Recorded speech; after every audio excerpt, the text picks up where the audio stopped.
Hey guys. All right, so I know some of you guys probably aren't watching this live, but I decided I'm going to start doing something on Thursday evenings probably.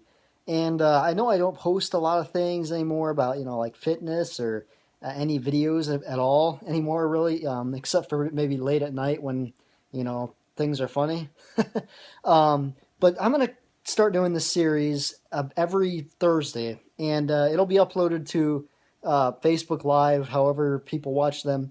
And it's just going to be about maybe 10 minutes, and it's going to be about a clip. It's going to be about 10 minutes about just like a tip of something that maybe a tip or something that can help you guys with life or training. As you guys know, if you guys are new to following me for some reason, if you don't know, I'm big into lifting, I'm big into fitness, but I'm also big into just life coaching in general. And I like helping people. So if any of my tips can help any of you guys, that would be awesome. And that would just I mean that'd be what I'd be doing this for. So tonight we're going to talk about setbacks. And if you've followed me for a long time in training, you know how I've herniated a couple discs. I've went from being pretty strong in powerlifting, getting my numbers up pretty high, to not being able to squat 135 anymore. And real quick, I want to summarize that really. You can go back and watch old videos about that, but that was a setback that put me back last year when I got up to a 260 pound squat, 325 pound deadlift, and about a 170 pound bench. And after hitting those numbers, I herniated two discs in my lower back, and it was the biggest setback I ever faced in my life. I couldn't lift at all pretty much for over a month, about a month and a half. About a month and a half, all I could do was walk. And it was about the time Pokemon Go came out, so I walked miles and miles every day because I couldn't go to the gym because of my disc. I really couldn't lift at all, couldn't do anything. About after a month after that happened, though, I started just training shoulders and arms. That's all I could train. So I just did tons of shoulders and arms. I broke the rule of training a muscle like every 3 days. I trained shoulders and arms almost every day because about a month after not lifting, I was just motivated to get back in the gym doing whatever I could do. And it brings me to a topic tonight because I over this past year I've completely redone my training. I train like I used to back in my days of bodybuilding. I train like a basic bodybuilder nowadays, and I don't do back squats, I don't do deadlifts, and I don't do front squats really anymore either. And I'm going to talk about that why next. And I say this not to discriminate the big movements because I still have some people I coach to this day, and I still have those people do the big three. I don't have anything bad to say about the big three. I love bench, squat, and deadlift. I believe they should be the foundation of anybody's training. Reasons for my herniation was not only because of that, it was because of too much volume in general on my lower back. And it was because of me being stupid and me adding in a whole bunch of extra lower back exercises when they weren't needed.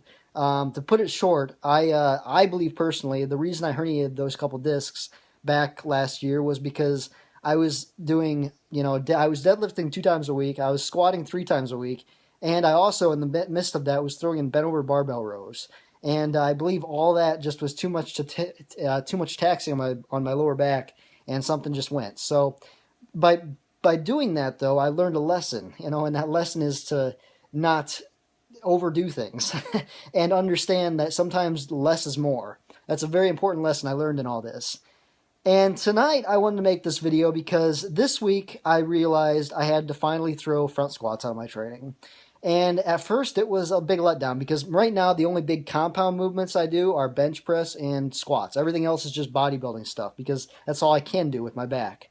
And I've adapted to training like that, and I actually really enjoy training like that. It's been about a year now, and I still got tons of gains. I haven't really lost much strength, and on my upper body, strength has gone up and up. Lower body, I kind of just train to maintain. But anyway, though, front squats this week, I had I've been having some knee issues, and this week my knees really hit to a point where on front squats where I can no longer throw them in my training anymore. And that's not the point of making this video. The point of this is the backstory behind that. So after I couldn't back squat anymore, and I couldn't do any type of squat anymore, because I cannot put my back in lower flexion at all. Anything that puts my back in lower flexion, I can't do. So any type of deadlift is out. Any type of squat, except front squats, is out for my back. Now, front squats I've built up to almost 200 pounds. I've almost been able to front squat 200 pounds now. And then having this knee issue this past couple weeks has now made me rethink that, because the way I do front squats is a little more forward knee travel than a lot of people. I mean, you have to have forward knee travel when you do a front squat anyway. You know, you squat straight down instead of squatting back. If you squat back on a front squat, you're going to lose the bar. The center of gravity is like this, and the bar is going to roll right off. So you have to go with a lot of forward knee travel. But me, I have to go with even more, because I cannot sit back at all doing squats. I cannot risk that. So for me, it's a lot of just a knee-centric movement. And by doing that, I hit a point where my knees have been telling me to stop front squatting. And one thing that I learned back in my old days is not to push things when things are telling you not to do them. The big injury of mine, was the herniated discs. And I had so much things telling me that was going to happen, but I was just an idiot back then, and I just trained through it. I was a savage, and I pushed it no matter what. And I think back to the days I herniated that disc, and even after the week I herniated it, the next week I still went in there and I was hitting sets of 3 to 7 at 80%, and that was before the second herniation, and it made me realize how stupid I was, how stupid that I put such a big emphasis on these huge movements when they really all didn't mean that much in the grand scheme of things. I mean, I'm 25, going to be 26 in a couple months. And I didn't feel like having to have a spinal surgery, and then now knee issues too. So the point of this video, I'm going into a lot of backstory, but I wanted you guys to understand, though, coming from where I've been. The point is, this week I've decided to throw front squats out too, for the time being. Maybe I'll come back to them in the future, but it's a decision that I made based on what I suffered back then. I didn't want to happen again. And I decided to think ahead, and if I think ahead, in the long term, if I kept forcing myself to front squat, even though it's the only leg compound movement I can do besides, like, if you want to say hack squats, or I don't know if I'd say hack squats or compound, probably not. Any type of squat I can't do, and it all comes back to thinking ahead and being like, this is going to harm me in the long run. I'm going to stop doing this before this does become an issue. And after I had this issue this week, I had to rethink my training all again because I was progressing so much on front squats, and then all of a sudden to throw a wrench in my training again after another setback, it really remakes you think about why we do what we do, and why you do what you do for you do. So do you even enjoy what you do, or do you just do something because it's said the way to do it? If you look online, there'll be a ton of people online that say if you don't squat, you're a pussy. I used to be one of those people that said that. And my powerlifting days, I said that because I was a big believer that you had to squat, otherwise your training meant nothing. I also said, you quote me on this too, back in my days, I back in my powerlifting days, I told people that that it was useless to do just an arm day. And now I take back all what I've said, because nowadays I train like nothing like I used to. I train more like a bodybuilder again. And because I'm forced to. But in the long scheme of things, I learned that the big three do not just make up everything. You can't just base your training around you can base your training around the big three, but not have your training just be the big three. Because in time, that's going to catch up to you. In time, that's going to hit you. No matter who you think you are, I'm guaranteeing you're going to get injured. And the point is, too, people say, do you regret what you did? I don't regret anything of what I did. I don't regret screwing up my lower back. I don't regret herniating both those discs. I learned a ton from that experience. I believe in life that to learn and to progress in life, you got to make mistakes. And some of those mistakes have to be some of the most painful things you do to learn from them. It kind of goes back to psychology. In psychology, shock therapy was something they proven that if pain is actually something that helps you learn over time. It's crazy how humans think that way, but pain will actually help you learn over time. And then this training thing, something hurts you, you're not going to do it again. And I truly believe that you have to experience something like that to kind of give you a different perspective of things. And also, you got to realize too, to get anywhere in this world, and I'm talking about fitness right now, to get anywhere with lifts, it's going to probably take a few injuries. You look back at the best lifters in the world, Eddie Cohen, some of the greatest, I'm going to say he's the greatest power lifter ever that lived. And he's had both hip replacements, he's had a knee replacement, and he's still squatting and doing everything. But to get to where he was, he really had to sacrifice a lot. So you kind of have to decide if things are worth in your life to sacrifice for other things, because sometimes that sacrifice isn't in the long run isn't worth it. Might seem worth it right now, but it's not. So a tip to that I want to give you tonight is don't put so much thought into your training that you think there's only one way of doing things. So, for example, after I messed up my knee this week, and I feel like I could mess it up more if I continued what I was doing, I reevaluated how I was training. And at first I was down because I had made so much progress on my front squat. I continue wanting to make progress. I had a goal of hitting a 225-pound front squat, and that would have been amazing. That would have been awesome. But a wrench was thrown in that thing, and my knees are letting me know that it's probably not worth it. Probably not worth it unless you want to have knee surgery. And it makes you rethink all your goals when that happens. It makes you rethink what you're going to train then, how you're going to go about it. And for me, what I've just been basically training like a bodybuilder. I've been training with a basic PHAT template, Layne Norton's Power Hypertrophy Adaptation Training. I've been doing that for over a year now, ever since I left powerlifting. And right now I'd had before this knee stuff front squatted 2 days in a row, and now I'm just limited to hack squats. Right now I don't know if I can do lunges even. I might just stick with hack squats, leg extensions, and leg curls, just simple stuff like that, and then maybe introduce some heavier stuff once my knees get better, if they do. That's all if my knees let me know that I can progress on what I did. So, like I said, I hope you guys got something out of this. If you guys are having setbacks, which I'm sure if you've been in this lifting world, I've been lifting about 10 years now.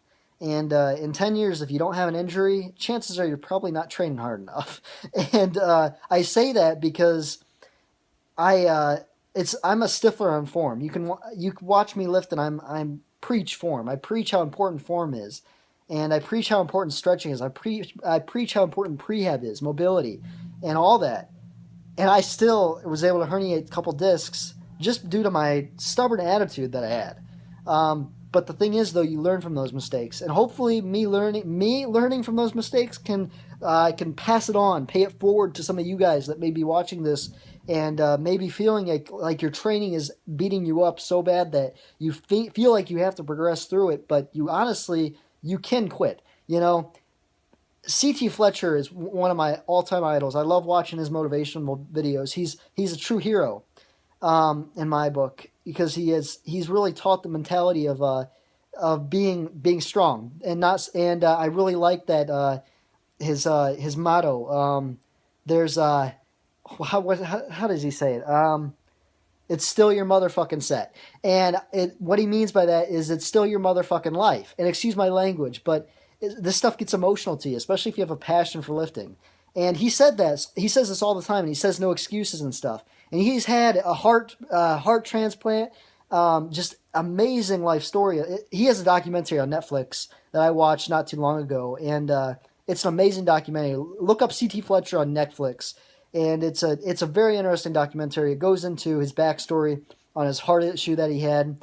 And one thing he says, though, is no excuses. And while I do agree that you should push, I do also agree that excuses are valid. There are valid excuses.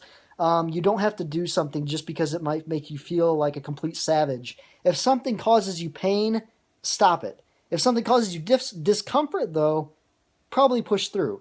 I read something online the other day that said discomfort equals not working hard enough. Pain equals it's okay to quit.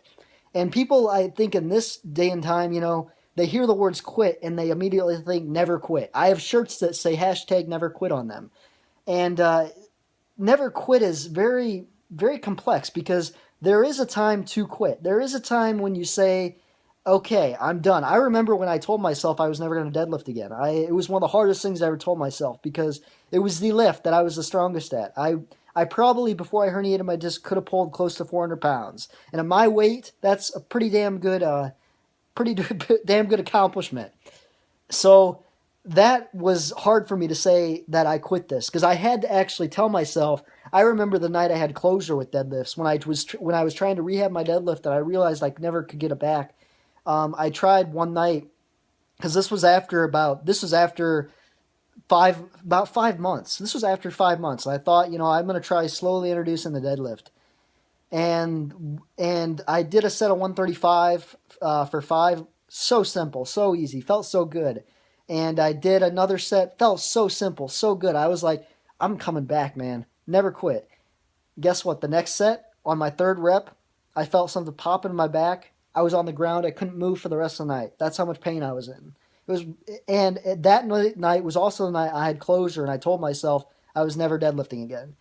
And here I am a year later, and I haven't back squatted in over a year, haven't deadlifted, and I haven't melted, haven't churned to mush.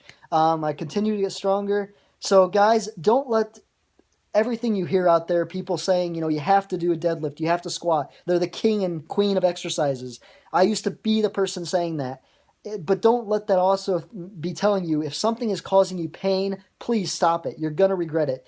Going through those 2 disc herniations I had, the worst pain of my life. There were days I could not walk without pain. There was days at work when I could not sit. I had to go for constant walks during the day because my back was in so much pain. And it made me realize pain is never worth it. You got to realize pain from discomfort.